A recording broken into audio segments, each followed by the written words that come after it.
Travis Wayne Goodsell. Alright, here's the promised video. It's going to be a long one, so sit right back and you'll hear a tale of an unfaithful church.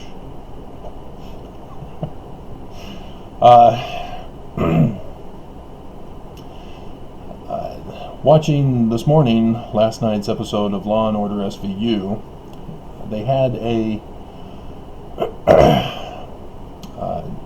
Amber Alert issued for New Year's of a 13-year-old girl who had been raped by a serial rapist who was the foster parent, foster dad. And to make it even worse, he was even giving the girls some kind of pill poison to cause the abortion of the babies, or the fetuses.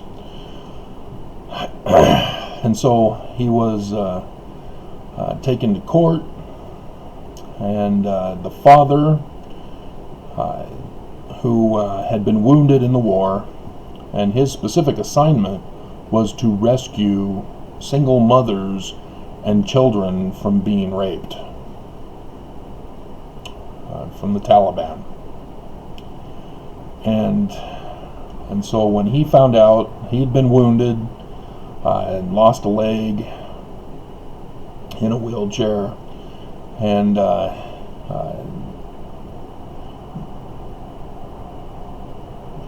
the system had failed. I mean, the guy was a serial rapist as a foster parent. And in the end, the father, having shot and taken the life of the rapist, serial rapist, was then sentenced for 3.5 years for having done so. And the prosecution were claiming that law and order needed to be followed, and that the letter of the law clearly shows on video and his own admission on the court stand that he did it, took the life of this serial rapist. And the defense was trying to say the system failed, and that he was trained to go after serial rapists, etc. The thing that was not covered and is never acknowledged in this country is that the purpose for our government systems for justice, with the executive, the legislative, and the judiciary, is so that we, the people, don't have to take justice into our own hands. But when that system fails, for whatever the reason, we, the people, cannot have trust in the system, and thus we are forced to take justice into our own hands.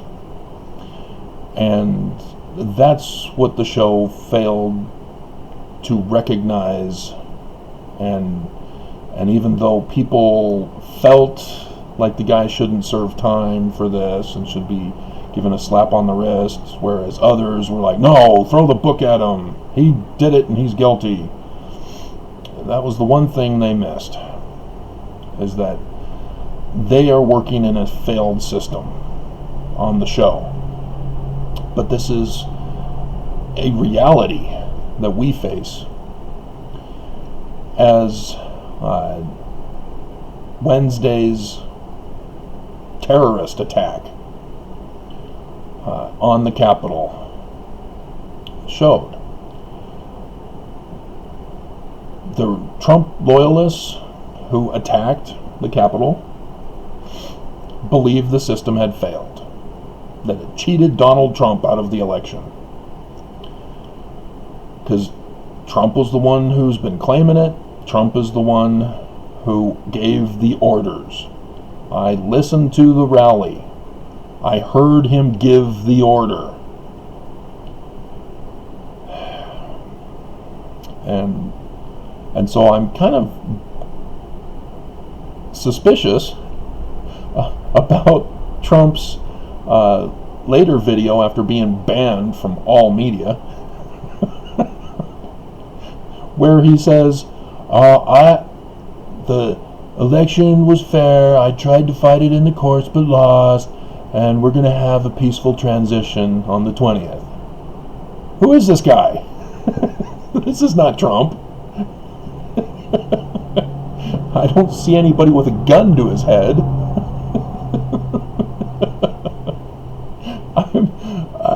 Is it a deep fake? Did the White House put out a deep fake?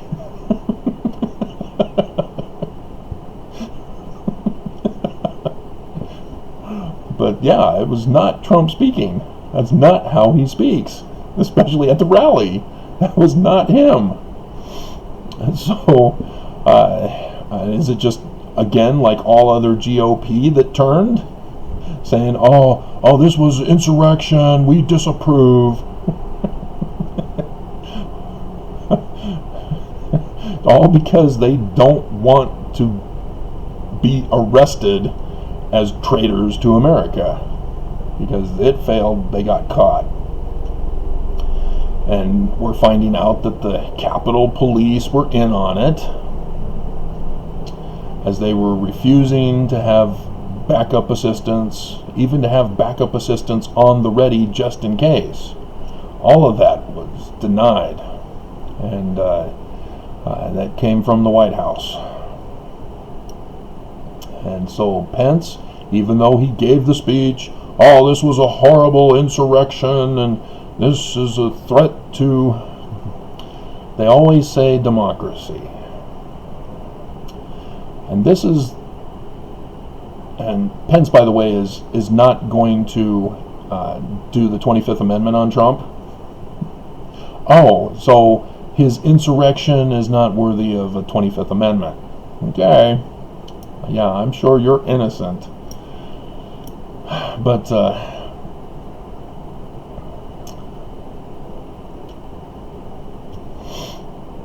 forgot what I was leading to with that sidebar when I made sure to finish the thing. I'll try to come back to it if I can remember. We'll take a little pause here while I take care of another program.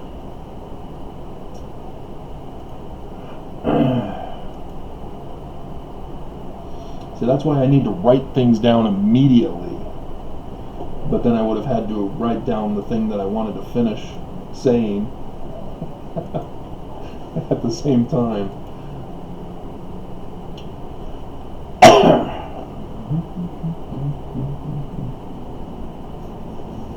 Alrighty.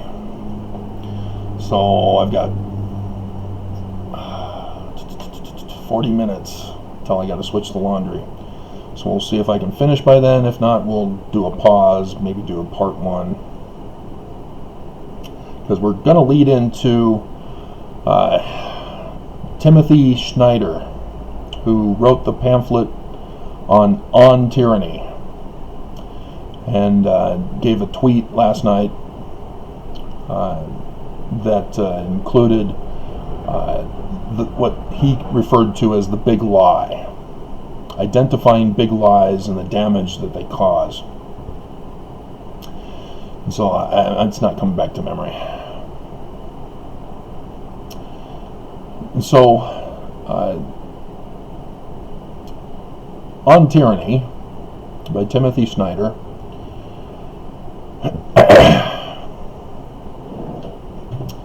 is, I probably should have brought up the file rather than the picture.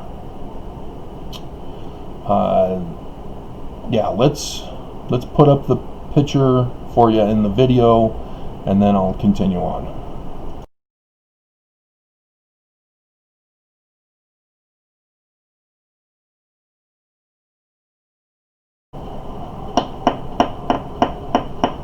Alright, well, the website punked me as to download options. So I'm having to print it. and then I'll have to digitize it by rescanning it. I can probably do a cut and paste to make it proper, rather than the double page thing that was done online.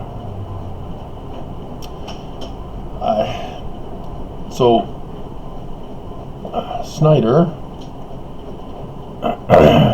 Timothy Snyder,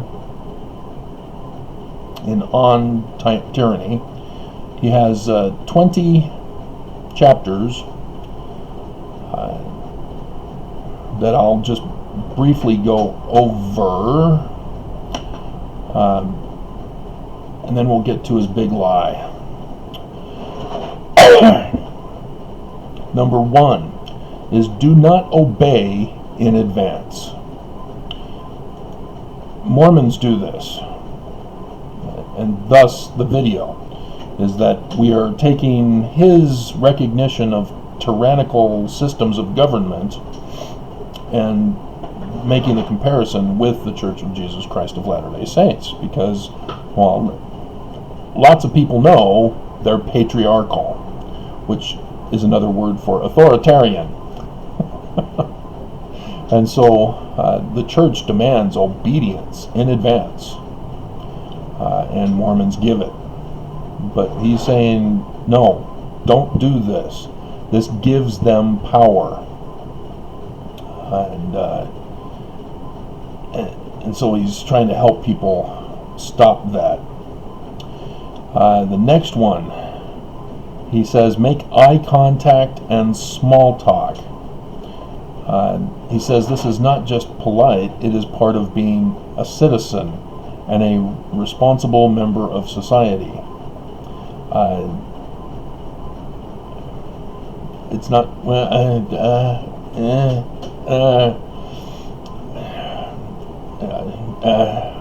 I won't get into discussion on that.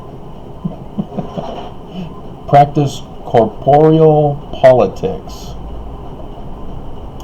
Power wants your body softening in your chair and your emotions dissipating on the screen.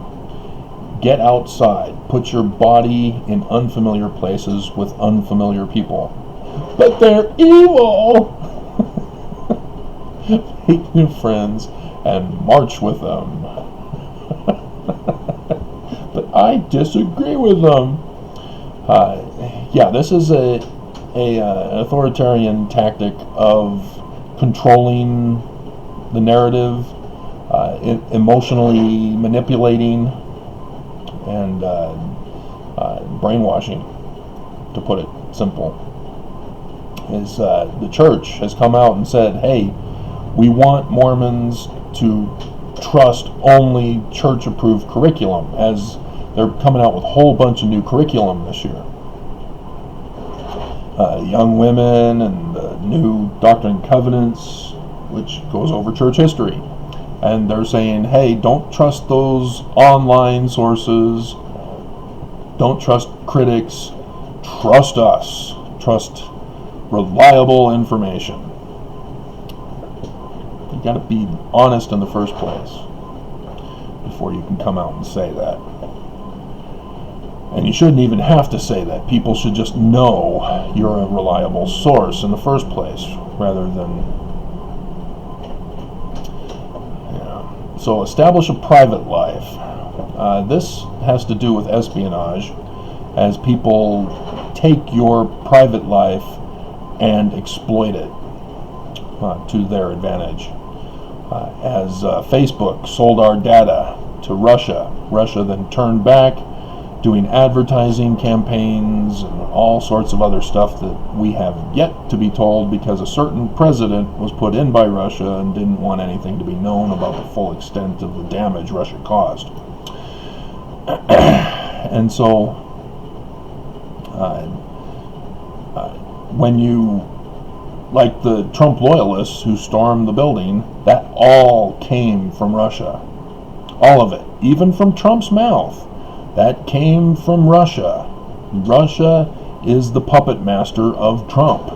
Trump tells his people, and thus anybody who disagrees is therefore the fake news media and terrorists and seditious against him. But it's all, he's loyal to Putin because he wants a Trump Tower in Moscow. So he will do whatever it takes to get that tower. And Putin says, okay, you're giving me that power. This is what I want. This is the favor, though. And so, yes, Trump has caused the destruction of America, as American loyalists to Trump have been brainwashed with the Russian propaganda. All of the distrust in government, to the anti-vaxxer movement, and all of the other commercials, psychology, all have been disinforming the public. Even the news media have betrayed our trust at some point or another, and it becomes difficult to identify from the liars, deceivers, and such. And so here, believe in the truth. And he doesn't really quite get into who to trust. He sort of assumes trusted sources. But there's stuff in the big lie that we can go over. But notice how the church and its members currently are perpetuating the read, ponder, and pray. Holy Ghost gives us revelation. We now know all truth. And you can't judge us. You can't tell us we're wrong. We are right regardless of the consequences.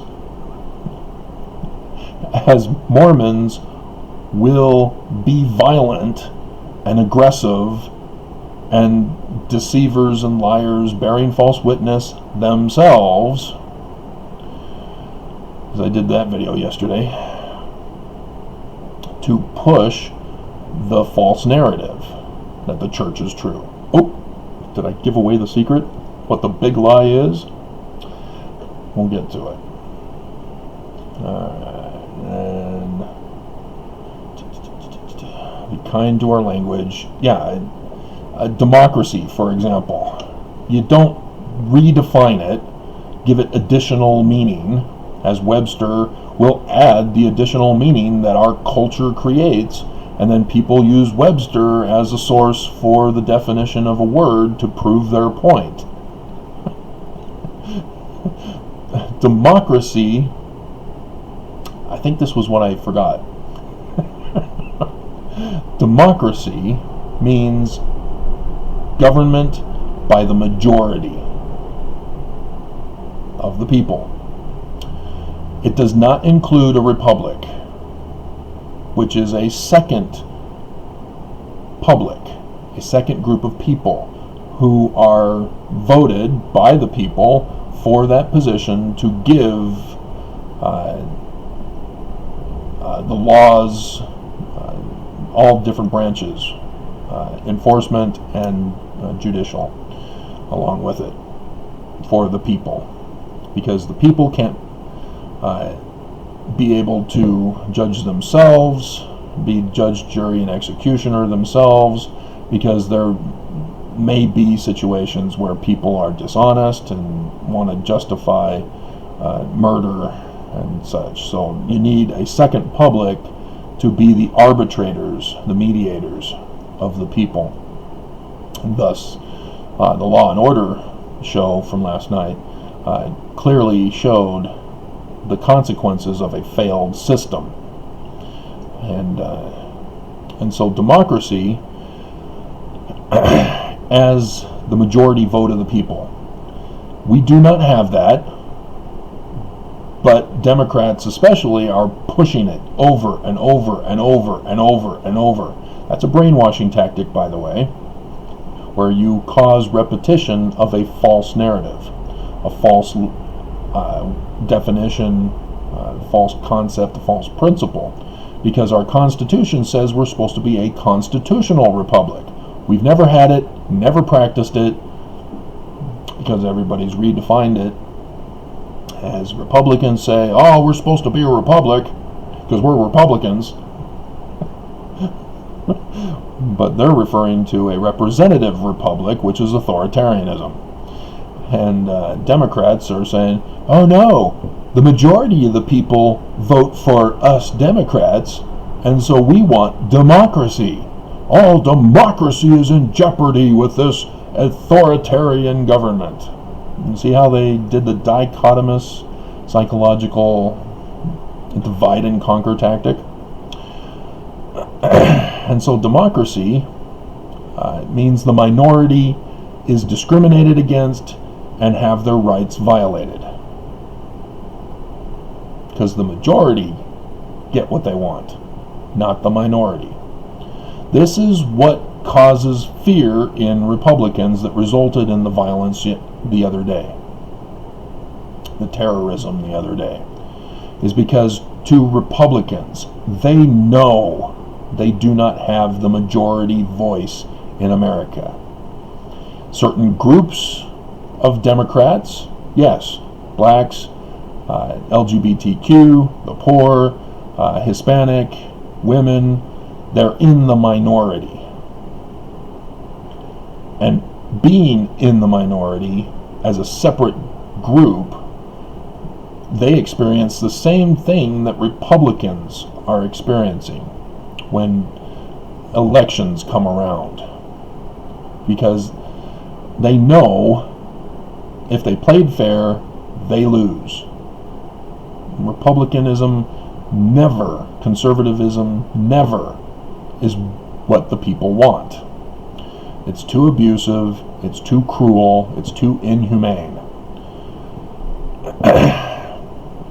And so they espouse it only for the sole purpose to lie, cheat, steal, commit crime, and bully and abuse, etc., etc., in order to win.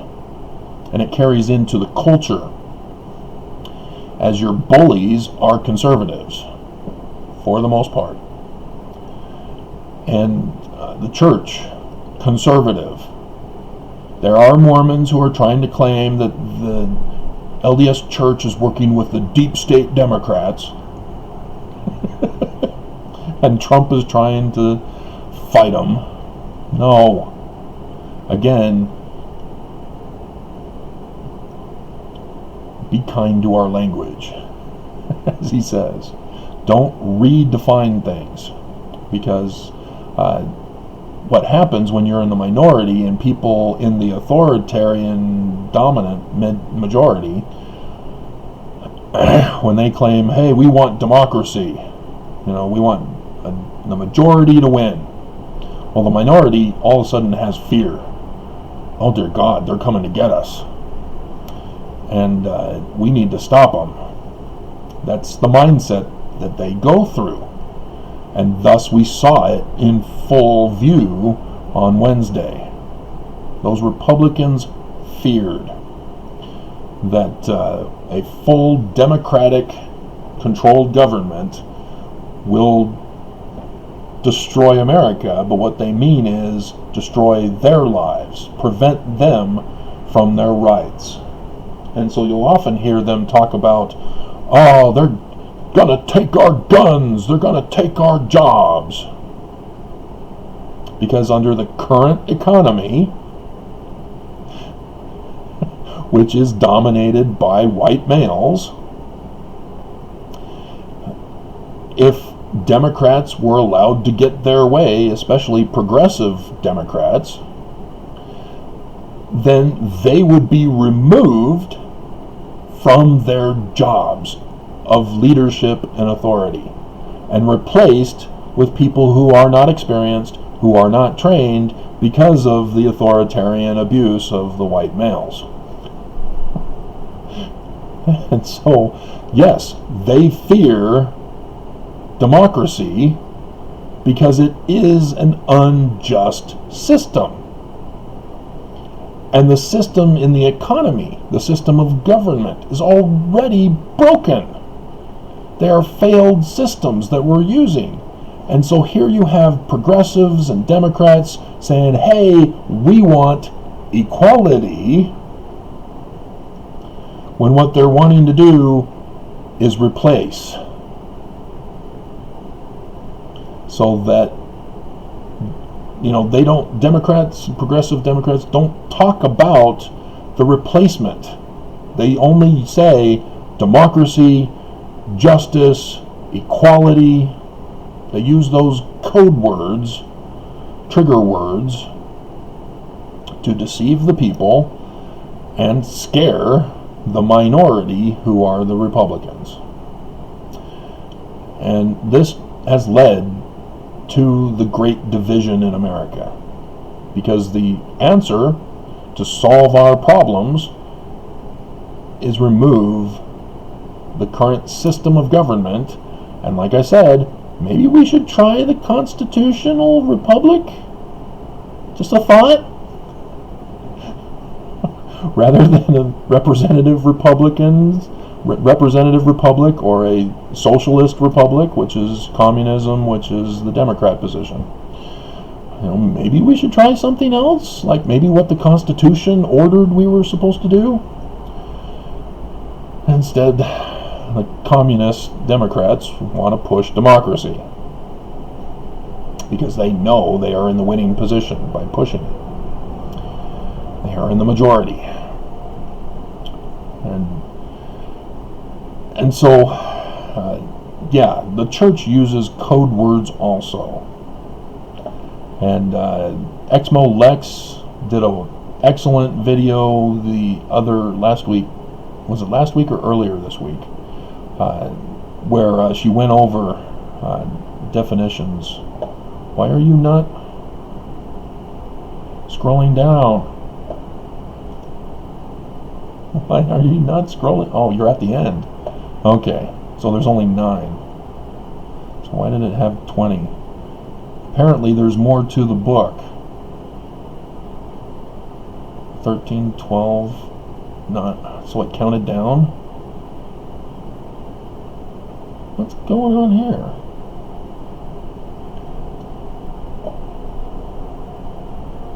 Yeah, it did. It counted down. Okay, so this is a punked site.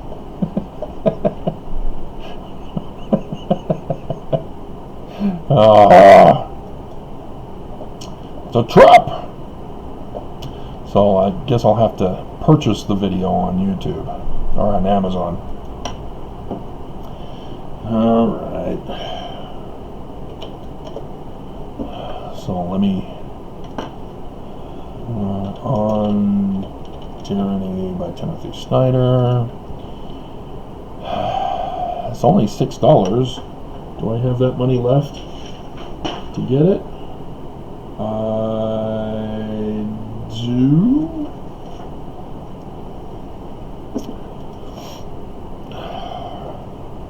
Ships in 2 days.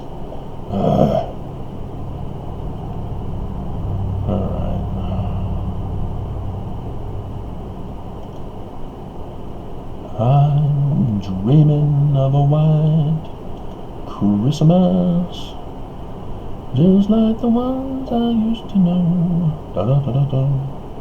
Alright, so $6.84 with tax. Alright. Got so much to do today.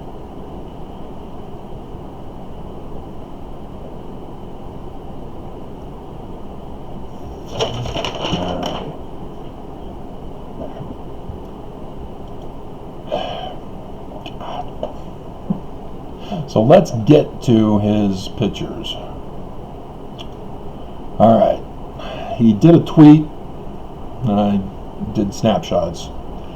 So I know there's nothing missing. Although I'm missing 10. 10 of 10. But I think that was his final statement comment. As he did pre-statements as well.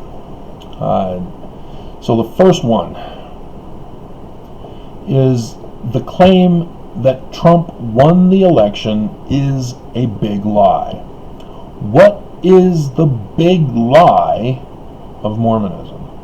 Before you answer, because I already gave you the answer, let's bring up,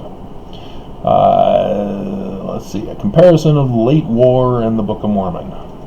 Now, Mormons insist that this is wrong. It isn't true. It's just lies spread by Antichrist. But I hope I can remember to put the link in the description below for you. It's wordtree.org, the late war. And then there's slashes and HTTP and blah, blah, blah. But it's a website that goes over a comparison of the Book of Mormon and the late war between the United States and Great Britain. And they put this up on the internet back in 2014. It is by, I guess I got to go to the end, authors, Chris Johnson and Dwayne Johnson. And then they've got credits here, Rick Grunder, author of Mormon Parallels,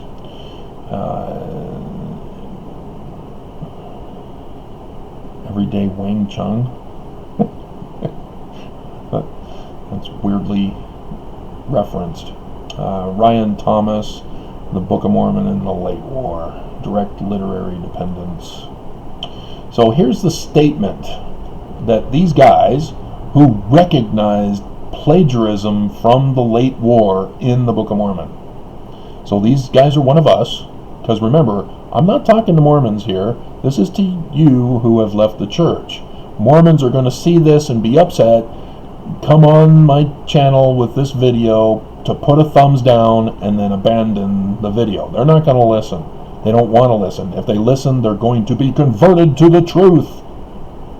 They don't call it that. They call it deceived. But here's what they put in here right at the very beginning, before the summary. They say, Joseph most likely, oh, don't do that. You're speculating just like Mormons do. Don't do that. Gather the facts, gather the evidence, then assemble them all together to create the narrative. Don't speculate because you did this one thing. Got to put all the pieces of the puzzle together. And this is how these guys, even though they no longer believe the big lie, they are getting tricked by the church. We're going to get into that. Joseph most likely grew up reading a school book called The Late War by Gilbert J. Hunt, and it heavily influenced his writing of the Book of Mormon. No. John DeLynn made this same exact mistake when he did his video the previous month, in which he went over Captain Kidd's influence on Joseph Smith. Again, John DeLynn came up with this same speculation. Joseph grew up reading Captain Kidd, and it heavily influenced his writing of the Book of Mormon. You see the pattern? It needs to stop. That's why I did the video talking to you guys directly. Please stop. Don't do this. You think you're helping to expose the church, but you're helping the church instead. Because you can do all of this, and the church just says, nope, Joseph Smith received revelation. Joseph Smith is therefore legitimate. As you claim, it just happens to correspond with these other contemporary materials, who, likewise, the late war also was therefore inspired by God, just as Joseph Smith was inspired. This is how they get you. Don't let them do that. There's a reason why the church tries to have me assassinated. They've been failing so far. But there's a difference between why they want me assassinated to silence me and John DeLynn and others who are just critics, and they let them go with a simple excommunication.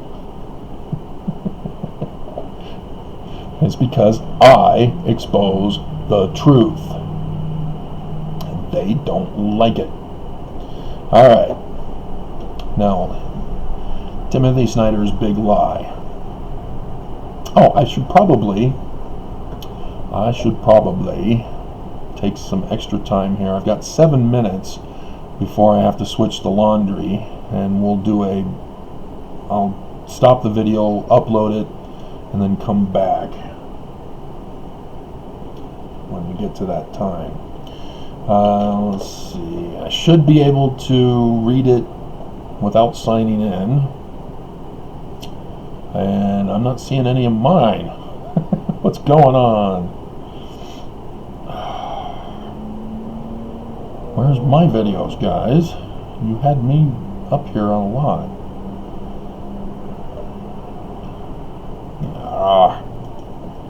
It's taking me down.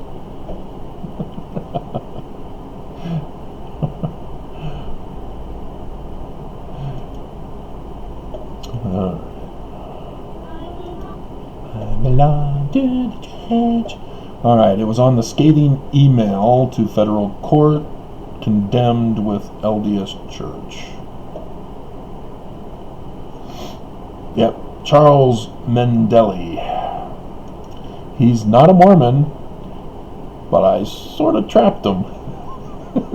He fell right into it. Hilarious. And so I don't know if he's responded since 3 hours ago when I responded, but here's the back and forth. He comments, "You," talking to me, "are a Freemason and still believe in the Book of Mormon. How can this be possible?" He thinks he's being clever. Because watch. His reply to my reply. I then reply, "You are a Mormon and know nothing of the Freemasonry in the Book of Mormon? How can this be possible?" I'm just teasing him here. So he then replies, "Why would you think I am a Mormon? Very unprophetic." Oh, now I'm a prophet. "Or do you have to write this because of chiasm?" That's where we get the late war from. The chiasmus in the Book of Mormon came from the late war. John Welsh, which is his nickname, thinks he discovered chiasmus in the Book of Mormon and therefore says the Book of Mormon is true. And again, critics say, "Oh no, chiasmus came from the late war. Book of Mormon's not true.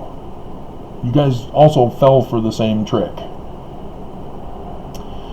But this guy is, I'm just playing with him, because here's my final reply from the last that I heard from him.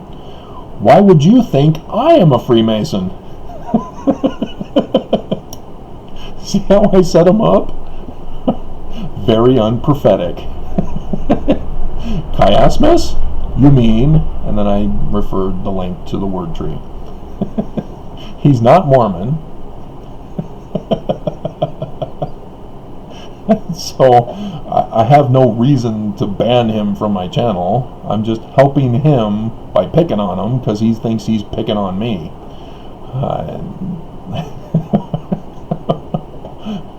So, just hilarious. So again, don't fall for their trap down the rabbit hole. Stick to truth that comes from science, that comes from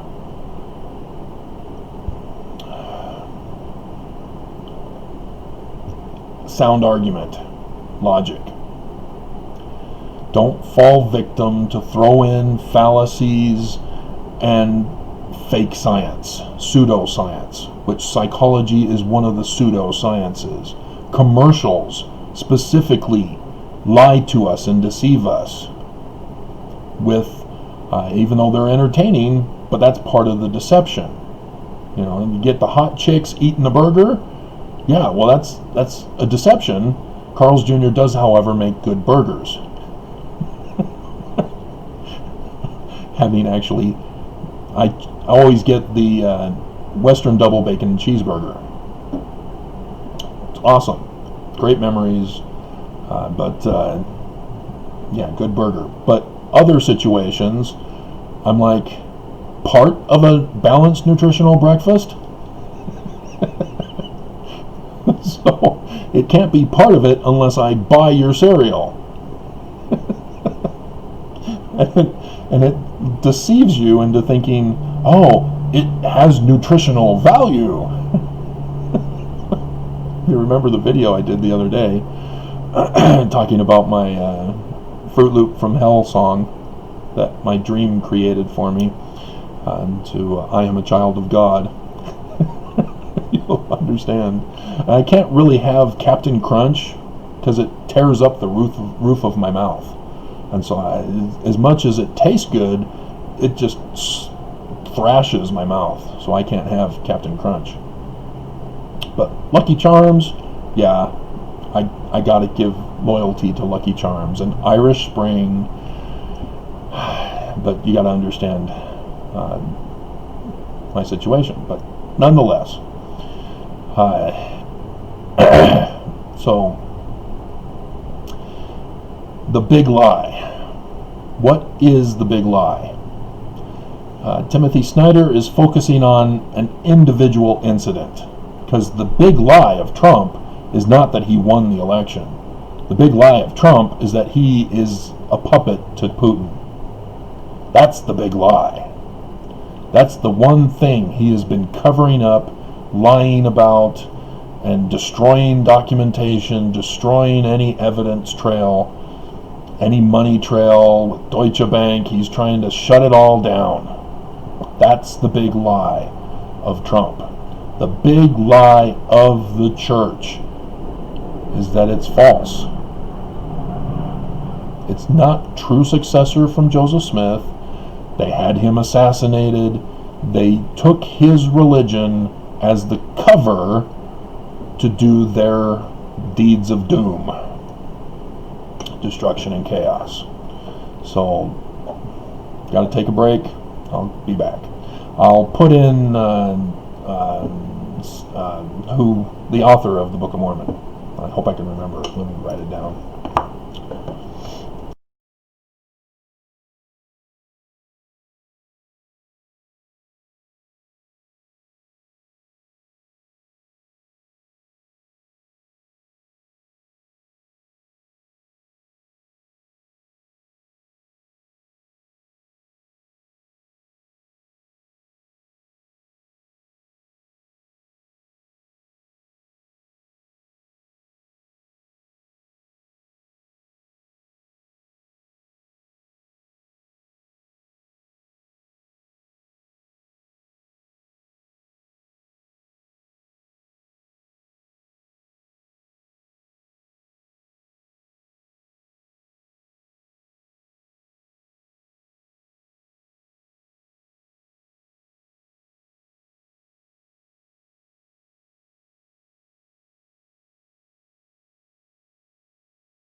Okay, so for the church, The big lie is not what the church wants us as ex-Mormons to believe. That it's Joseph Smith who frauded us, who claimed that the Book of Mormon was translated from ancient Egyptian plates, and therefore based the whole religion on it.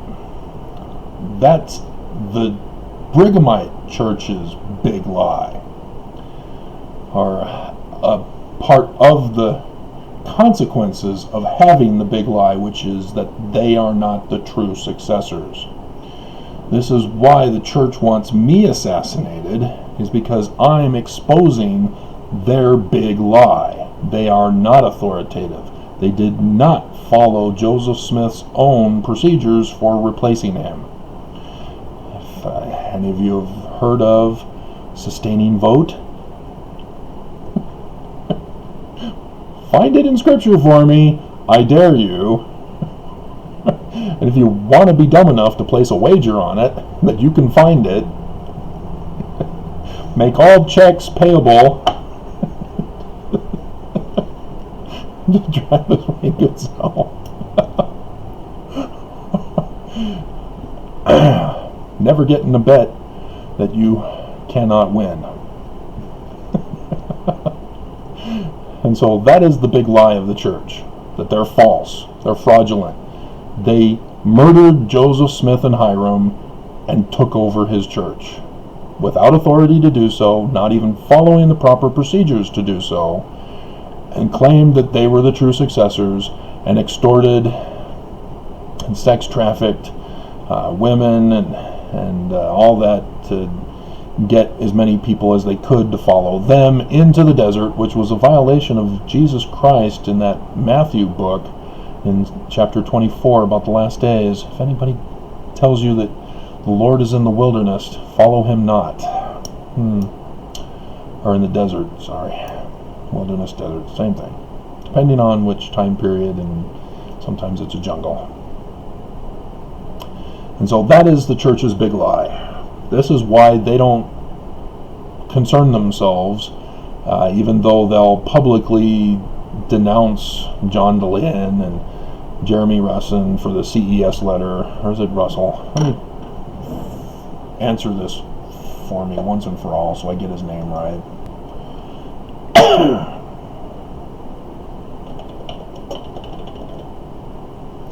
Jeremy Runnels. There we go. All right.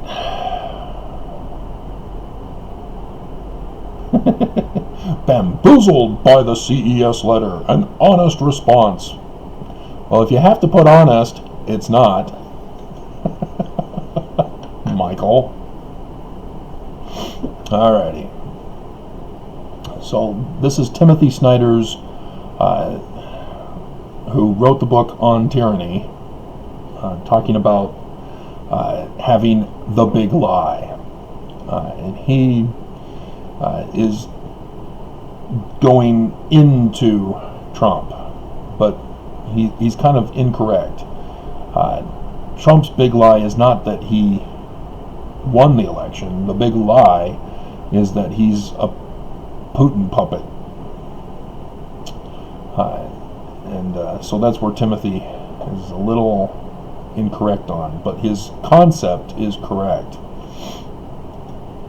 Because authoritarians do that. Why was 8 blurred?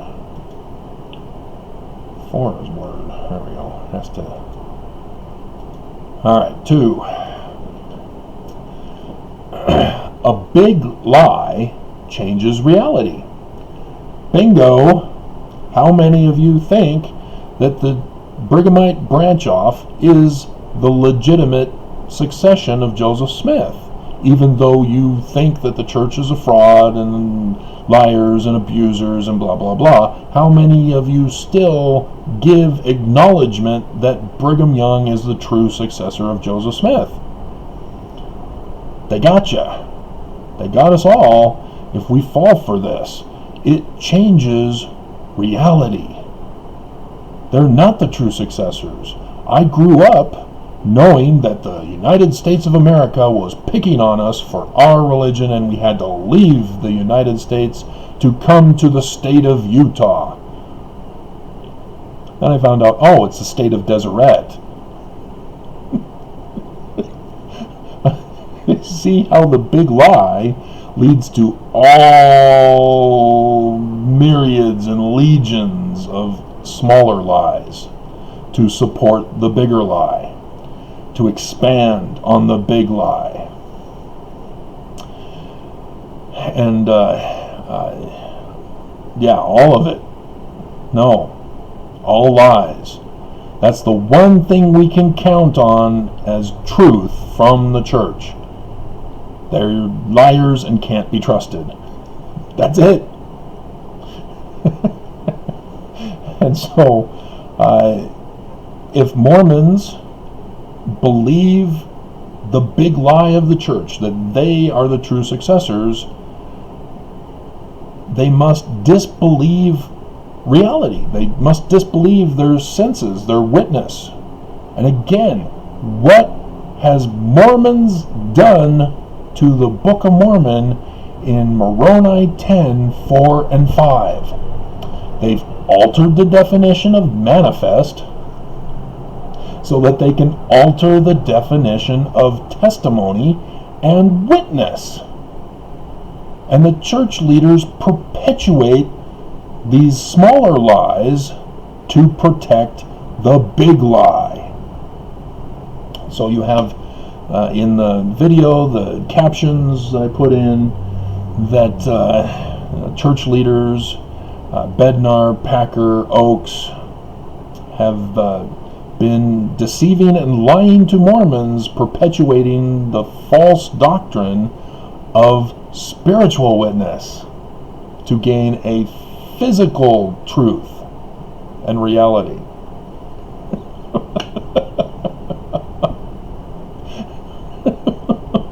Whatever I feel, it is true. Whatever I believe, it is true. Whatever my opinion is, it is true. And you have to validate my opinion. You have to validate my belief. You remember that? That was psychology that spread that one. And so, yeah, when that came out, there was no way in hell I'm validating anybody's opinion. It doesn't matter if you have an opinion. I'm not going to trust it as truth or reality. But that's what the church has done with the whole doctrine of faith. They have turned it into truth. And so the primary hymn or song, faith is knowing the sun will rise.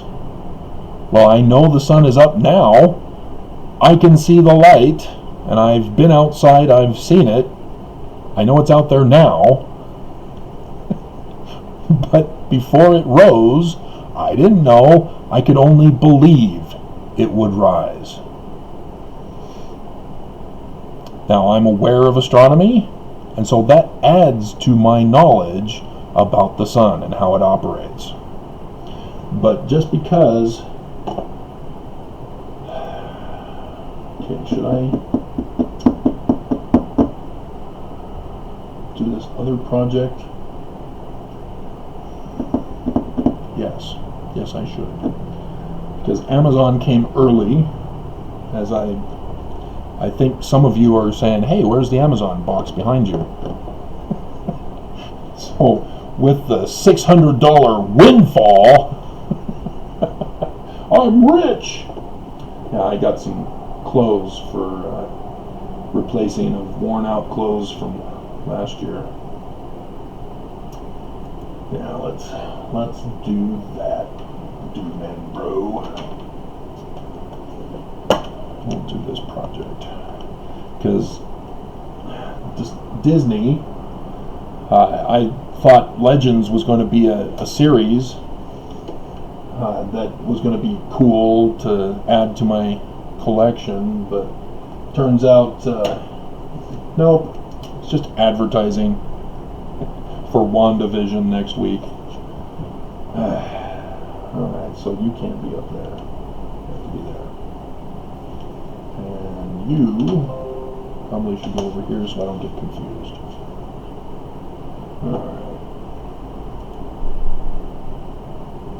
So yes, I've bought the DVDs, Simon and Simon 2 through 4, because that's how much money I had left over. Being a big and tall guy is really expensive.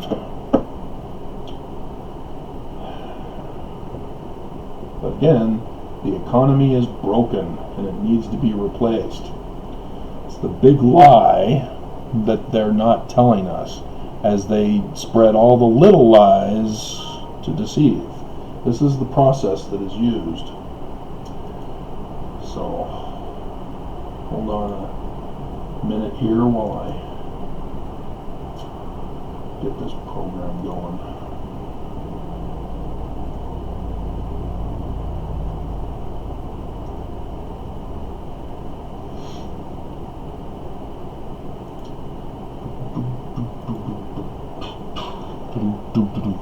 Alright, and so this is what causes Mormons to distrust us as ex-Mormons, those who have said, that ain't right, even though we've been deceived as well, thinking that Brigham Young is a true successor of Joseph Smith.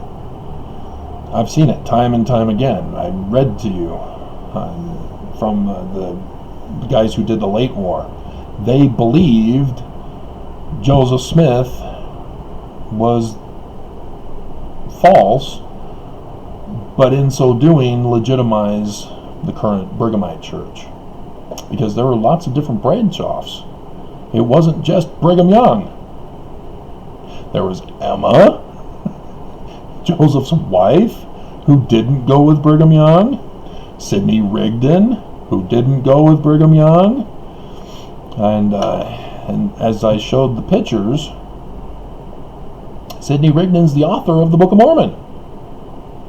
And so the late war guys, they're not factoring in this other evidence. They're instead speculating based on the one thing that they found. So no, it's Sidney Rigdon who had the late war in his library collection, and it was Sidney Rigdon who used the late war in the Book of Mormon. We show you where the late war is with those little graph charts that the Who Wrote the Book of Mormon series author did. It was a group of linguistics, used a computer did they use the computer program, or was it the other guy? I'm not sure if they used a computer program for this, but they are linguists, so they use their linguistic knowledge, which is a hard science, not a pseudoscience, to create those charts that I took from the YouTube video. So the big one that has the title at the top, you can type in that in your search engine on YouTube and you'll find their video series. And I think it lists that it's part 4 from that video that I got those charts from. And so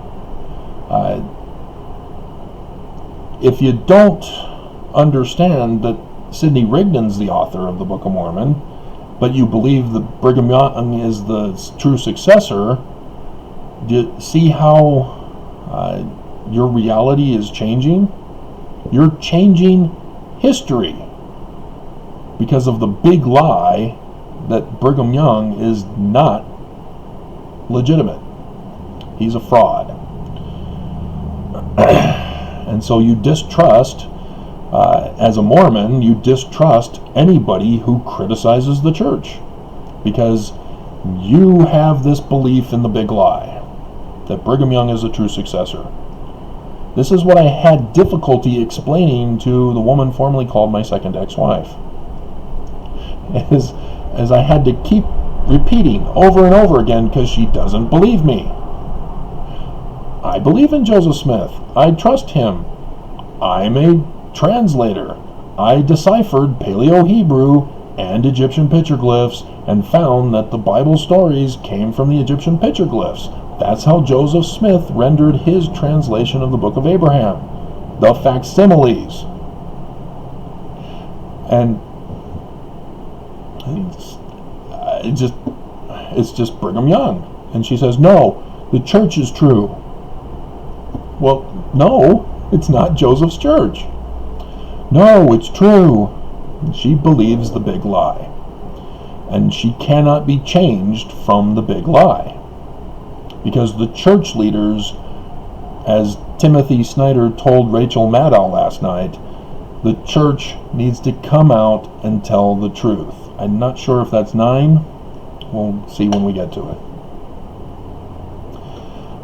But without telling the truth, oh dear God, the church leaders just say whatever they want, and Mormons will follow them.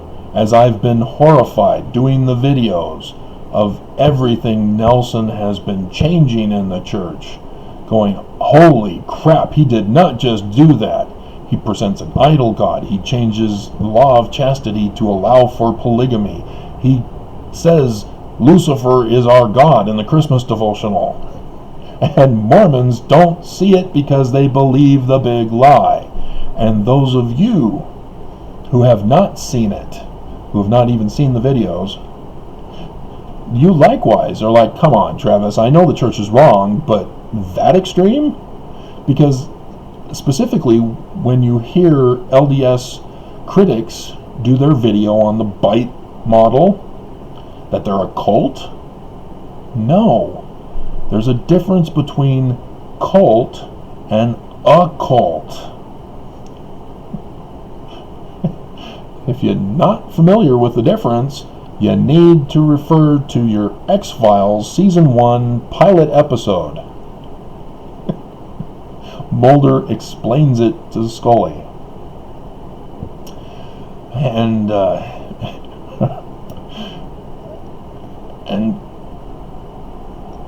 and like he says, you live in a world of faith rather than knowledge, rather than truth. Because it's just all based on faith, opinion, feelings. You're not living in reality. You're living in your own private Idaho. Which was awesome. I loved living in my own private Idaho. That's where my dad's family came from, because my grandpa was a farmer. But nonetheless, all right, 3.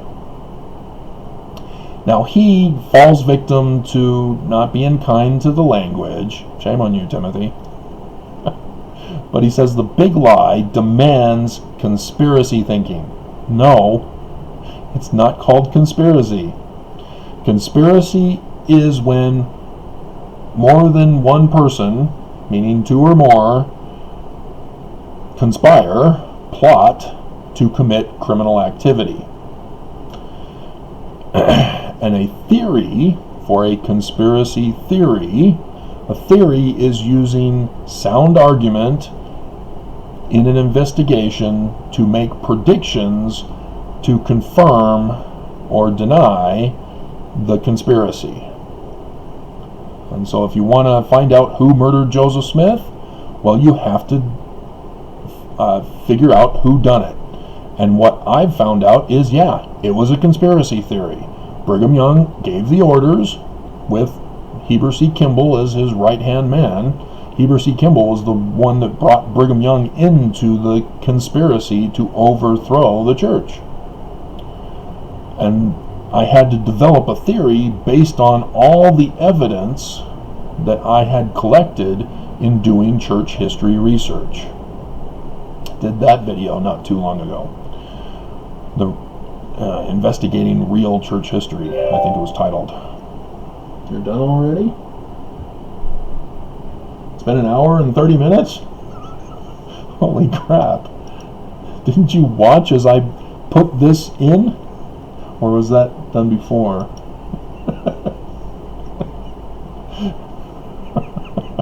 How long is this video already? I'm only showing 20 minutes on the screen.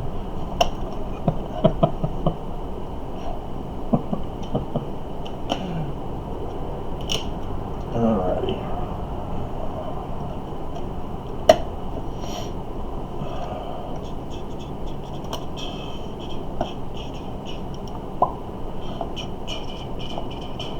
So if you're wondering, I've also got Futurama and a Jennifer Lopez TV show that was 3 years, 3 seasons, that 2016 to 2018. Apparently I missed it. I would have wanted to have watched it. It says it's from Universal, which I guess is the USA channel, which could be why I missed it.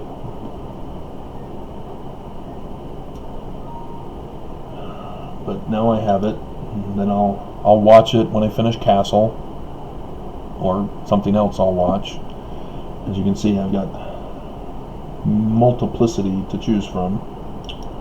Plethora. Okay.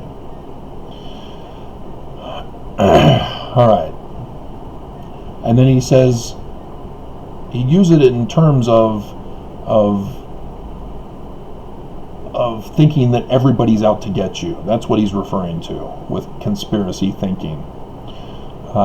That all who leave the church, all who are critical of the church, using the church as the example that we're doing here, are the ones as the traitors, the apostates, the antichrists. And yes, we've all had them if we are doing videos on YouTube or in your social circles with your family and stuff like that. They all see you as having betrayed the church and thus betrayed God.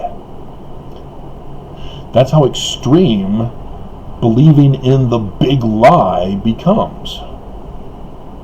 Is your whole sense of reality is just gone.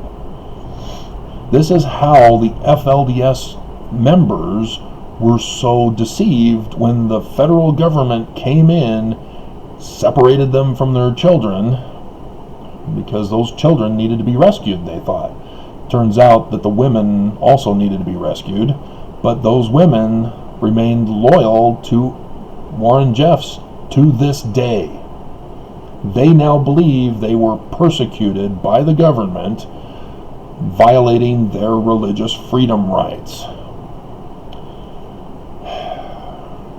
And our new lieutenant governor has made it a slap on the wrist offense, so that the church can now implement polygamy in 2024, regardless of who's in power in the federal government.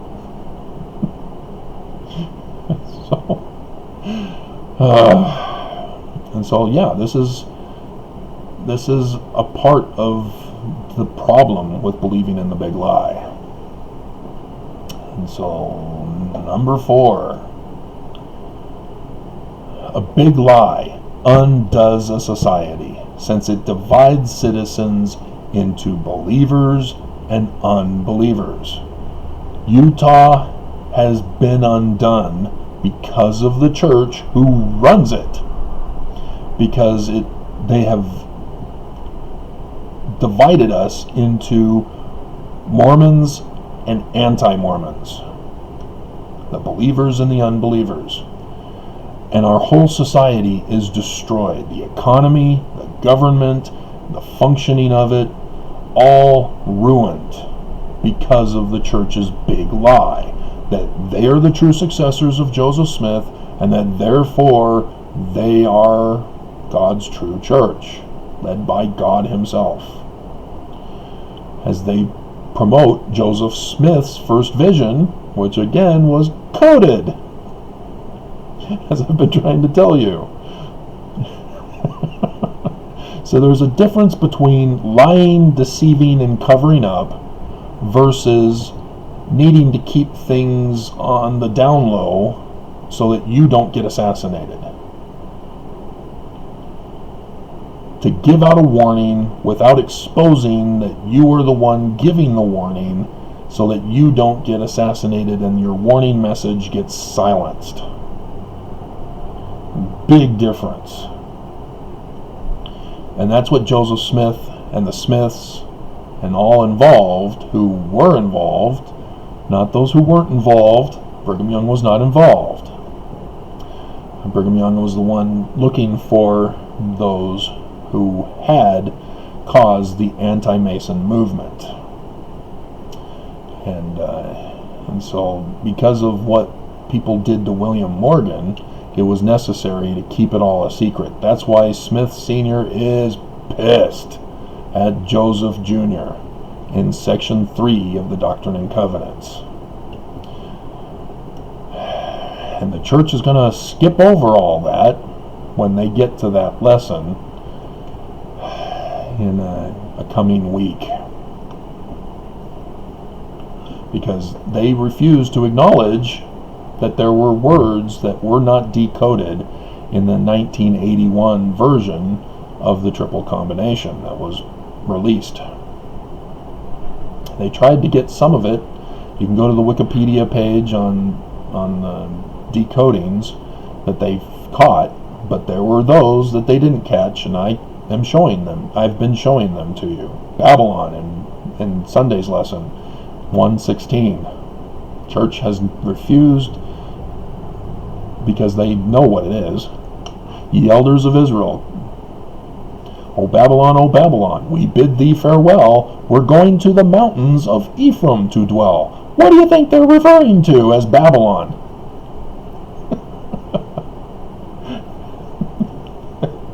So yes, the church knows, they just refuse to decode Babylon in 116, so that they can divide between the loyalist Mormons and the unbelievers. And like I've been telling you, the unbelievers, they're not unbelieving the church's big lie. They're believing the little lies to protect the big lie. And so as an unbeliever, you guys are playing into the system. That's why I'm doing this video, is to help you realize the big lie of the church. They're not legitimate. Stop calling them legitimate by trashing Joseph Smith or any other thing that you don't like polygamy, that you disagree with racism, sexism. That's not the big lie. The big lie is they're not legitimate. They're frauds. They're using Joseph's religion as their religion to do all these other things that you left the church for. So that's why I'm doing the video specifically to you guys. And that's how it undoes society. Because instead of exposing the big lie, that the church is a fraud, that they are illegitimate, they remain as the church. As the church continues the big lie, as people are then divided in the lower ranks of membership and anti-membership, and battling it out between themselves. So you get Mormon apologists such as Kwaku. He's the big famous one who's getting his butt kicked after becoming an official member of Fair Mormon. But yeah, he's too easy. I don't know why they brought him in. But again, it's the same tactic though. Kwaku is not the big lie of Mormon apologetics. And so they're using it for this intent and purpose. But it's still fun to mock him. Alright, 5. A big lie. Again, he uses the word democracy. No. See, but the general principle is correct. The big lie destroys the truth about the Smiths. Since people who are convinced that nothing is true but the utterances of the church leaders, ignoring the sustaining votes and its results. Because, again, like I told you, the sustaining vote is not the process for replacing the president of the church. And neither is the president of the Quorum of the 12 automatically the president of the church. That's not how it's done. Section 107, verse 22. The whole Melchizedek priesthood are to gather and vote. And it's not done. And Mormons ignore all what is currently done and say, we thank thee, O God, for a prophet to lead us and guide us in these latter days. We thank thee for sending the gospel of faith without works. Again, this is, he's correct in his principle. He just has some baggage that he needs to get rid of here, Timothy.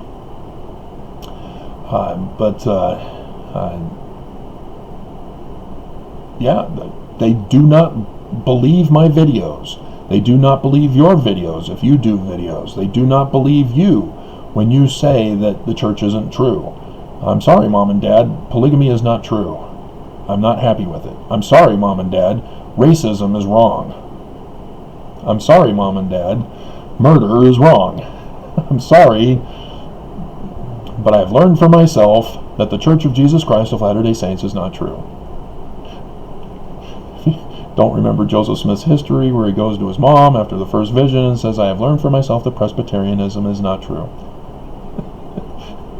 But again, code. She was not Presbyterian. She never joined.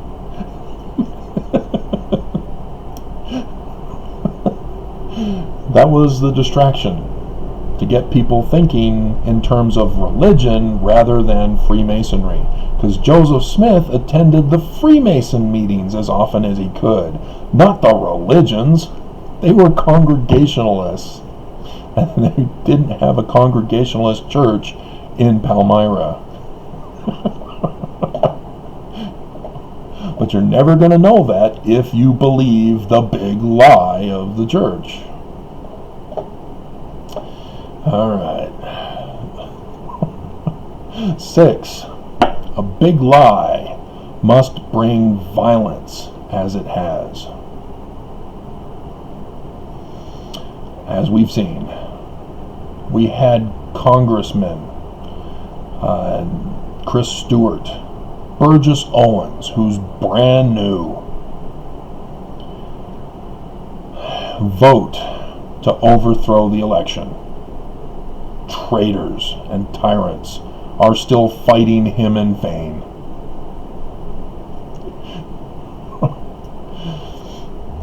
The hymn to Joseph Smith. And then you have Mike Lee said Trump is like Captain Moroni. Oh my God. I mean, at least he didn't vote to overturn the election, which I'm surprised. Lee is Confederate, Trump loyalist. What is he doing? I think he's realizing, oh crap, I'm violating Joseph Smith in the Book of Mormon. It's possible Mitt Romney communicated with him. Hey, I was reminded by this Travis Wayne Goodsell, he's my constituent, that he had warned me about this day in emails after I became the legislator, the senator. And he was right. Oh crap, we're in big trouble. So I'm going to get up and denounce this as sedition. You know they talk about Mormonism. I think even Mitt Romney mentioned that he talks to people, other Mormons, about their religion and stuff. But yeah, see, Mormons all know this. But because they believe the big lie, they cannot distinguish their actions as being violent. Mormons attack us, specifically me. They're trying to have me assassinated as a result of the church. And the punishments that are given to me, the shunning, the denials of substance and basic necessities, all of that is done by Mormons. The whole congregation right here in my neighborhood have shunned me because of Bishop Reed Hammond, who said, Travis, stop publishing that Joseph Smith is a translator. Why are you bothering coming to church? Okay, nobody extorts me. Bye. I had to throw in the Benedict thing to him. He was not happy about that. But again, when you're in a position of leadership, violence includes excommunication. You're physically assaulting somebody, ruining their life, ruining their character with an excommunication, simply because, not because of the NCIS, or not NCIS, the Law and Order episode of a serial rapist, but because, hey, I don't believe in polygamy, I don't believe in racism, I don't believe in sexism, I don't want anything to do with this church. Okay, well, we're going to have to excommunicate you. What? See, all of the people who have been excommunicated that I've seen the videos for were all shocked that the church would actually do this to them, rather than change and be good. All of them. The ordained women, John DeLynn, Jeremy Runnels, the former bishop who led the Protect LDS Children movement, even those of the Black Lives Matter movement who went after the church were silenced. Very disappointed. But yeah, if you've not been paying attention to the news, there was the religious group from the Martin Luther King Church who came to the Capitol and prayed in the Capitol. That's it. They were just praying. They weren't rioting. They weren't putting pipe bombs out. They weren't shooting cops, shooting legislators. They weren't sitting in Nancy Pelosi's office stealing her letter and saying, I paid for that letter. No, it's a federal crime. That's her mail. But is he arrested? I don't think so. But yeah, the police arrested them, zip-tied them, and hauled them out. Wow. And the cops allowed Wednesday's riots by comparison. So yes, Governor Herbert, when the Black Lives Matter protests came out, he called them domestic terrorists. This is what those who have the big lie do. Is not only do they bring violence by ordering it like Trump did, and Nelson did, when Nelson came out and says, oh, such protests are wrong, and then Oakes got up in conference and said, oh, if you've got a disagreement, don't protest, take us to court. Oh, you mean the court that is compromised with your judges? Yeah. That's just unbelievable.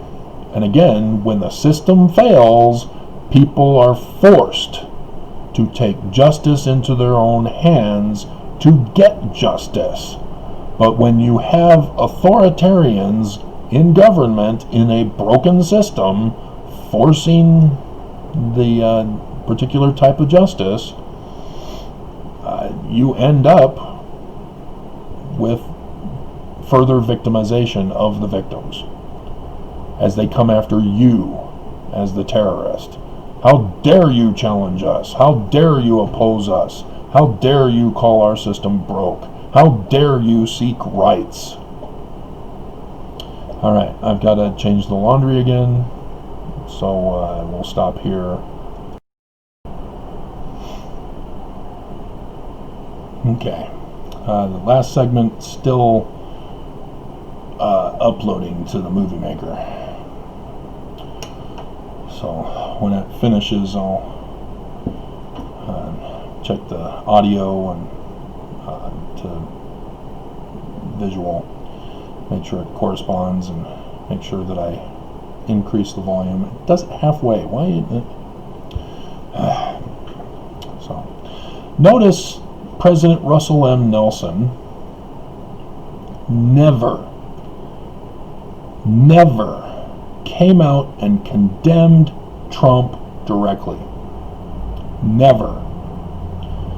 Now, if you remember your Bible stories, there are lots of prophets, even in Book of Mormon stories, of those who are said to be prophets. But again, it's not a real book. It's a fiction. Of prophets who condemn leaders directly, specifically, pointing out exactly what they're doing wrong. King David, even, as he had an adulterous affair with Bathsheba and then tried to cover it up with the murder of Uriah, her husband. Nathan, the prophet, came to him and condemned him. And his firstborn baby through Bathsheba from that adulterous affair died. And so the second son, which again follows the pattern of the usurping child, becomes the successor. Just like Brigham Young, as the usurper, becomes the successor, from which the restorer comes from.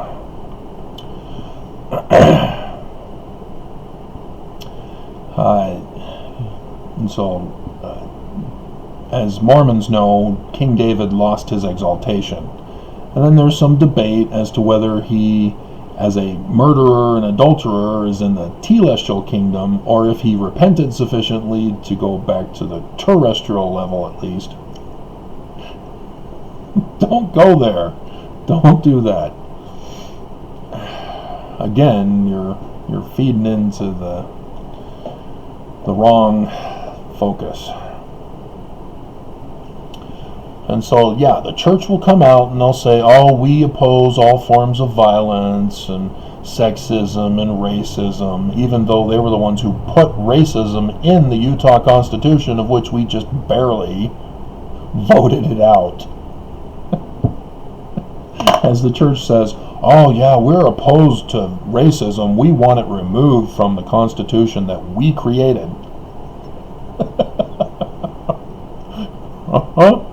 Yeah. So God was a racist then, but now he's changed. He's no longer a racist. Okay.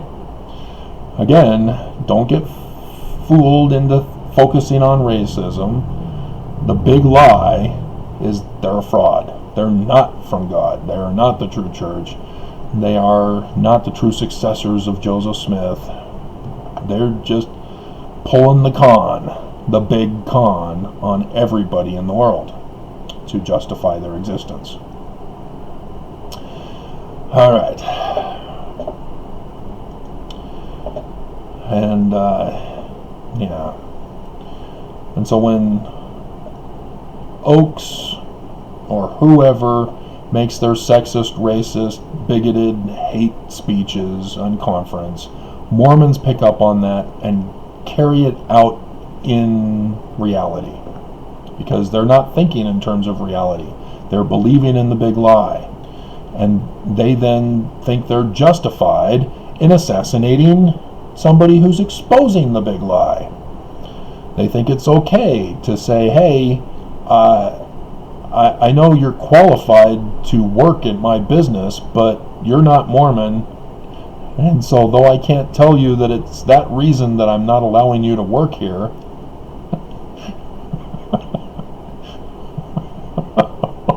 because I would get in trouble by the United States government. That is the reason why we can't get hired at companies where Mormons are employed. And it's retaliated because those who are not Mormon become anti-Mormon and refuse to hire Mormons at their job. But again, you're perpetuating that dichotomous division that leads to the violence and leads to the contention between the two groups, as we all ignore the big lie and acknowledge that the church is true. even though I know you guys don't want that, right? So don't fall for it.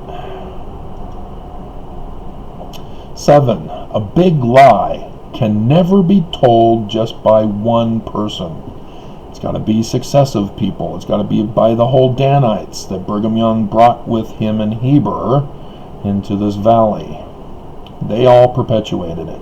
They extorted the women. If, hey, you want to be protected and taken care of, I need you to say that Joseph Smith had sex with you and that your kid is not your husband's but Joseph's. Okay. And then DNA has found out they were lying. Well, we can't blame the victim who was forced to claim that Joseph Smith raped her so that she could have a life for her and her kid, despite the husband going, oh man, I'm in a church that the leader screwed my wife, had my kid. You know, again, not just one person. And you got to tell a whole bunch of other lies as a hedge or barrier to protect the big lie. And so that's what the Pharisees did. Is the law of Moses was the law, and to keep people from violating the law, they created hedge laws. And it was the Pharisees who created it. They weren't justified. They were just standards and values and for strength of the youth. But again, they were treated as if they had full force and effect of a law of Moses. And that's what the church is also doing with their standards and their values and traditions and the for strength of the youth. And the family proclamation also is a part of that. It's not the original law of Joseph Smith. It's a lot simpler than what the church has currently made it. And if you understand how Lucifer's plan of happiness operates, it's under that same situation. To have a whole bunch of hedge laws to keep people from violating the one law and thus take away your agency. That's what the Pharisees were doing to the Jews, taking away agency with their hedge laws. And Jesus, as the rebel leader, stay on target, violated the Sabbath day on a regular weekly basis. Every Saturday, he's violating the Sabbath. You do know it was on Saturday, right? And so, as Mormons, when we leave the church, we still carry a lot of the baggage with us because we had believed the big lie. And we still believe the big lie if we only leave the church for one particular reason or a group of the smaller hedge reasons. And so you're concerned about, oh, do I have to buy underwear? They're colored. And so I have to buy another set because I can't have colored underwear. You only have colored underwear if you're going to show them to other people. And it's not culturally approved to show other people your underwear. And I don't have a significant other in my life. I'm still waiting for the third time's the charm. But the majority of the women that I've dated in my life want a guy fully dressed, specifically in like a suit or in wealthy, rich clothing. For some reason, that turns them on rather than seeing a guy naked or in his underwear. But anyway, that's how they protect themselves. Timothy does not talk about these sub-laws or sub-lies. hedge lies. That's an addition that I'm pointing out here. This is what I do.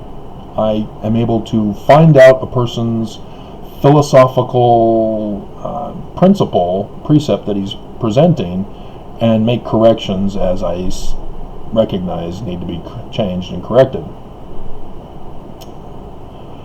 That's why I won't go into that. This is long enough as it is for you. And so he says Trump is the originator of this big lie. No, Putin is. Trump is covering up for Putin. But it could never have flourished without his allies on Capitol Hill. And this is part of a mafia crime family organization, is that you have the boss, and then you have counselor. We have two in the church. Then you have the sub-boss. That's Oakes right now, as he's now a counselor, so Ballard is the acting sub-boss. And then you have lieutenants. Those are the 12 apostles. And then you have soldiers, and that's all the Melchizedek priesthood. Associates are those who are on the payroll or are compromised to the church or to the mob crime family, like government leaders, judges, etc. In the particular case in Utah, Tina Campbell and Robert Shelby are not Mormon, but they're sort of ganged up on by every other chief judge, regular judge, not the magistrate judges. Those are different. As Oberg is not Mormon either, but she was brought in specifically to dismiss my first case. But yeah, they're all Mormon. And so when Judge First, remember her? If you were listening to the news, she was fired as a magistrate judge. Yeah, well, it was because of Gaddy versus COP. Judge First allowed it to continue. And so the Mormon judges said, you know what, you're being evaluated, and even though you had passed the first two with flying colors and we were going to continue you on, you allowed the church's lawsuit to go through, so you're fired. So then my case comes along and they say, okay, well, what-ups, assign her to this case so that she can dismiss that one too. And chaos ensued, as I pointed out to her in the hearing where she was going to dismiss my whole lawsuit. I informed her that the church had paid to have me assassinated and disappeared from society indefinitely. And with that, oh, okay, yeah, just amend it. And we'll go from there. And then she was silent for the rest of the time. So she knew that I had a case, but she was compromised by the church. And all others are compromised by the church. And so, yes, everybody perpetuates the lie, perpetuates the violence. The coronavirus. Nelson contacted China in January. Hey, we want a temple. What will you give us for it? And or what can we give you for it? And they said, we have slave labor that has a huge stockpile of PPE, so give us some free PPE. No, they didn't need PPE. And yet Nelson deceives us into thinking, oh yeah, China needed PPE, so we gave them the 100,000 PPE masks and all this other equipment, and so now we have a temple. He's deceiving us, not just because they didn't need the PPE, from which all the states in America ordered from China to get theirs, which Jared then confiscated at the airports. This is for my father-in-law.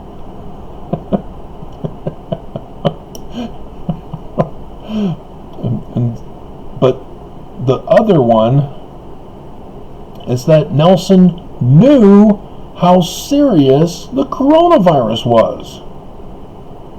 Just as Trump knew in his interview with the guy who took down, Bob Woodward, guy who took down Nixon. With the audio tapes even.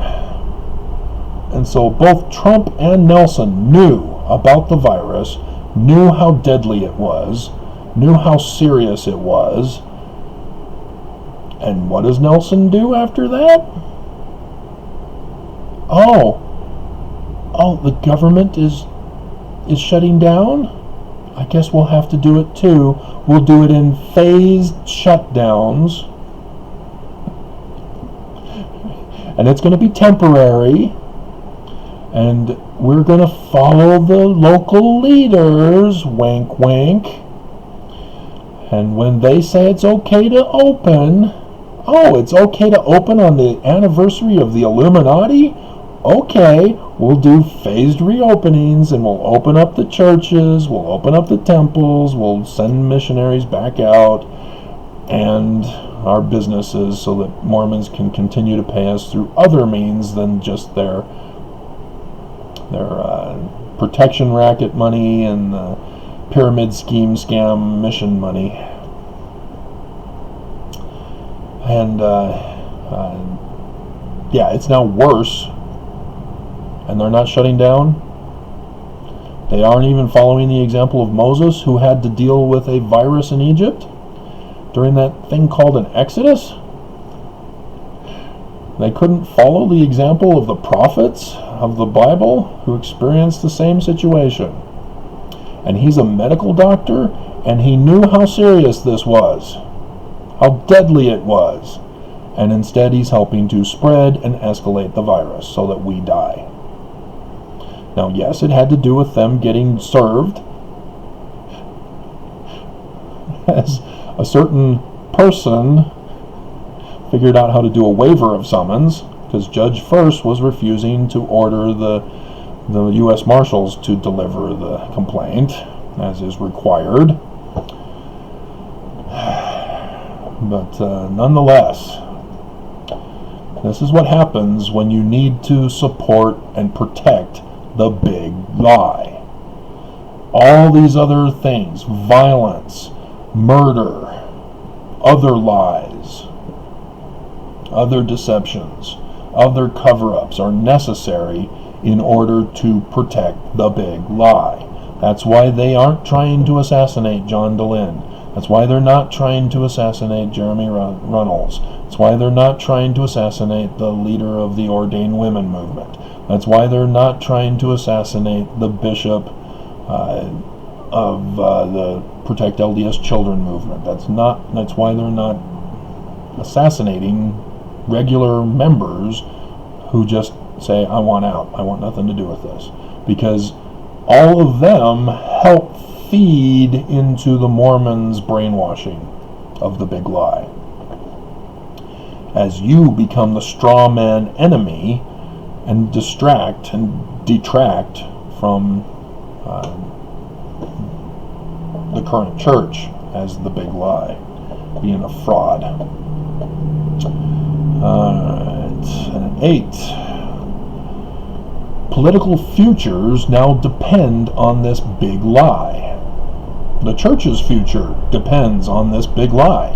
They can't have successive leaders in the manner in which Brigham Young established it without perpetuating the big lie and the position of the church as the leaders of God, for God. They put Jesus on top of the church. It's for God.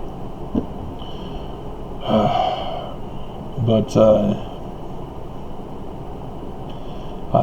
you have other apostles who perpetuate the lies. You have Mormons like Kwaku who want to advance and has now got it, as he's now an official apologist. And you have other Mormons that think that they need to be abusers to other Mormons in order to advance in the church, or be butt kissers to the stake president and the bishop and the elders quorum president so that they can advance, thinking that that's how it's supposed to be done in the church. No, it's righteousness.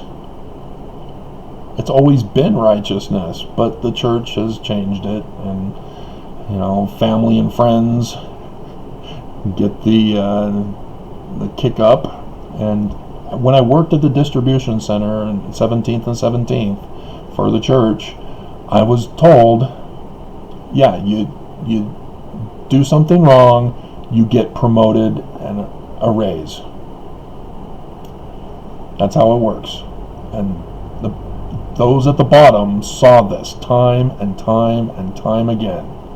Is that when somebody does something wrong, they get promoted. It didn't work for me. I didn't really do anything wrong. I actually helped the church. That's what I did wrong. I saved them millions. I helped them figure out what they couldn't figure out and were waiting to have figured out before they had all of the beehive stuff sent over to the distribution center that had been remodeled for that purpose. They just couldn't figure out the system to get beehive over to the distribution center, and I did it. Because when I started working there, we had a crew of 7, including the supervisor, and our job was to take pallet boxes off of the conveyor from the sewing floor and put them onto pallets, and when they got full, wrap the pallets, stick them on the shelves. And it took us all day, all week, and required a Saturday overtime on a regular basis, because it was too much work for a crew of 7 to handle during regular hours. When I was finally allowed to implement my suggestion, 2 people done by 10. Ta-da! And the church was like, oh, awesome. That's it. That's how we needed to figure it out. And thus they've done it since then. And so I'm the one responsible, and the church had me kicked out of my job.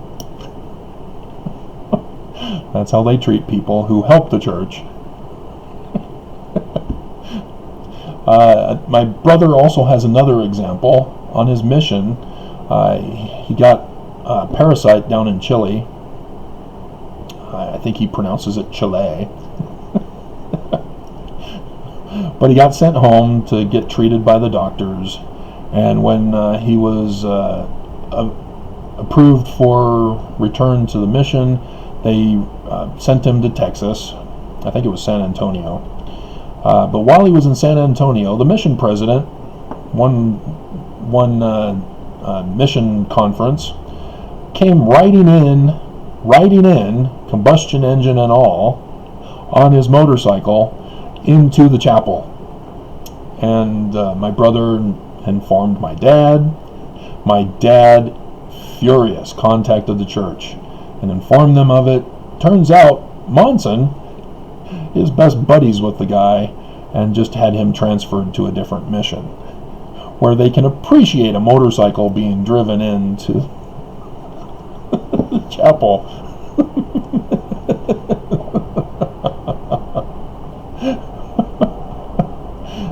But,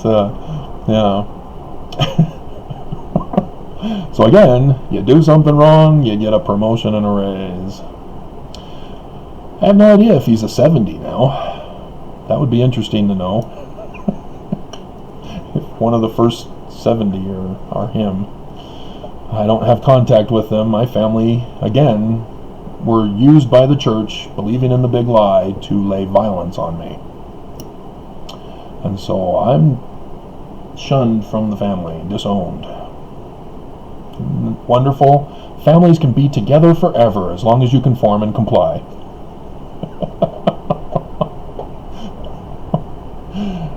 All right, 9. This is the last one. He says, there is a cure. Our elected representatives, in other words, the leaders of the church, should tell the truth without dissimulation about the results of 2020 election, but again, about the church, that they're frauds, they're fakes, and they can't do it. They're destroyed if they do it. And that's the tragedy, is that they will never tell us the truth. They will perpetuate the lie. And as a result, when the church is destroyed, Mormons will wonder what happened. When the church is arrested for crimes, Mormons are going to say, hey, leave us alone. You're hurting. This is a violation of our religious freedom. Because they don't live in reality. They're believing the big lie that Jesus Christ is directly communicating with Nelson right now. And that's everything that Nelson does is based upon that belief that Jesus Christ himself is ordering it. That Jesus Christ is ordering your murder during coronavirus to keep the church open.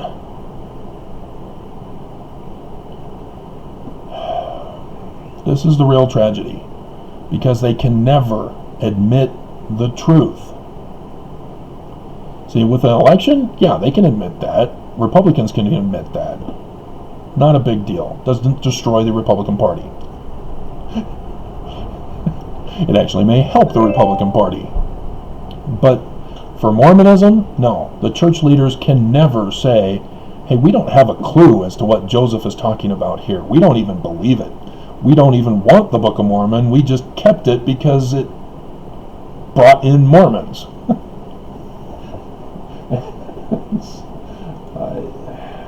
This is the real tragedy. And if Judge Tina Campbell were to actually come down and say, you know what, I think Travis is right. The church is false. Therefore, the church will be liquidated, or investment of transfer will be granted, and the church is no more. See, what is interesting, the church has been planning and preparing for that, if it were to come, if the federal government can't be wrapped around their finger as they want. Because you'll remember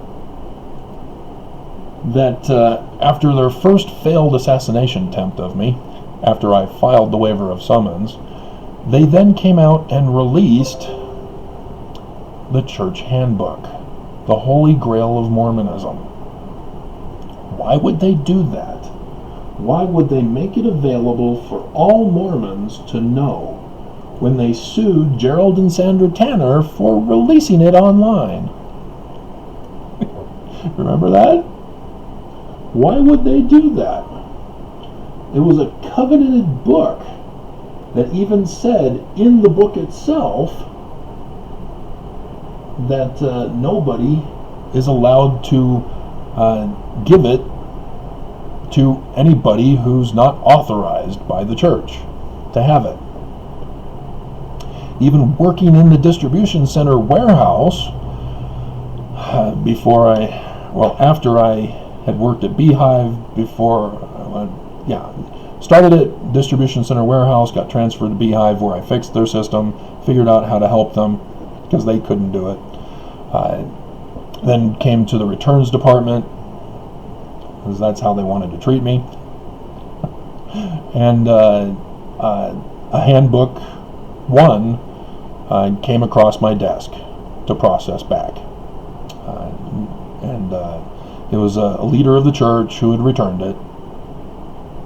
And I was going to process it back onto the lines to be shipped out to another new bishop or stake president.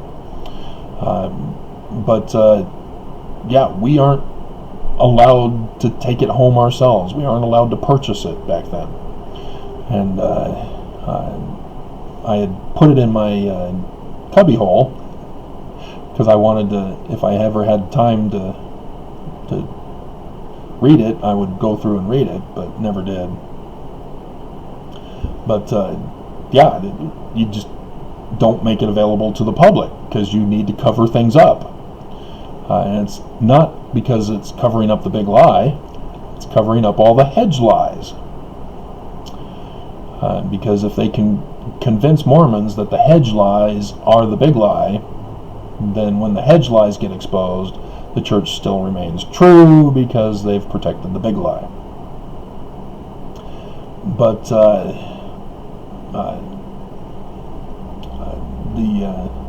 the church can never tell the truth. They just cannot do it. And so for them to release the handbook of instructions is just that. It doesn't expose the big lie, but it also, in case the church goes to prison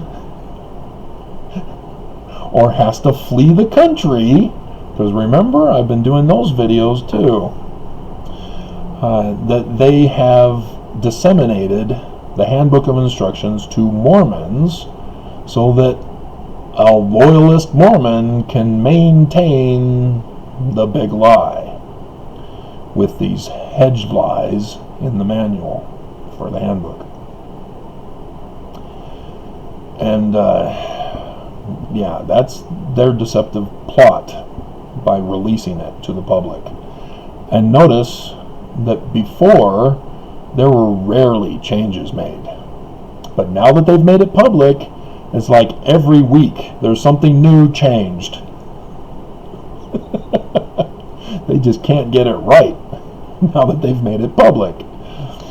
And so I've done some videos exposing the handbook and some of the changes they've been making as they allow for incest and joining Satanism. They frown on it, but you won't get excommunicated for it. And so, yeah, this is the big danger. And I hope by going into greater detail, thanks to Timothy, that you can understand better of why I'm doing these videos, what the whole purpose for them are. And obviously I don't hate you guys. I'm not mad at you because you're feeding into the church's big lie. I'm helping to wake you up, as Mormons need to be woken up, and they can't because you guys were smart enough to say, wait a minute, no, I can't allow that. I can't have a church that allows that. But you can't give them legitimacy. But the Mormons, yeah, until the church leaders themselves come out and say, like Trump did, which I'm pretty sure was a deep fake. There's no way he speaks like that. That's not his lingua franca. No way. He has never spoken like that. But nonetheless, yeah, I still wonder if Mormons are even going to believe it if Nelson came out and said, yeah, we're false. Warren Jeffs did when he was arrested. They recorded him in jail confessing that, yeah, he's not a true prophet. But that's the thing. Oaks deceives Mormons in the exact same way. Warren Jeffs considers himself the leader because he's in the office of leader. That's how Oaks fools Mormons with the hedge lies, is that the keys of Peter, James and John are leadership keys. To have authority to lead. No, Joseph Smith downgraded them to just missionary work, to preach the gospel and to set up churches.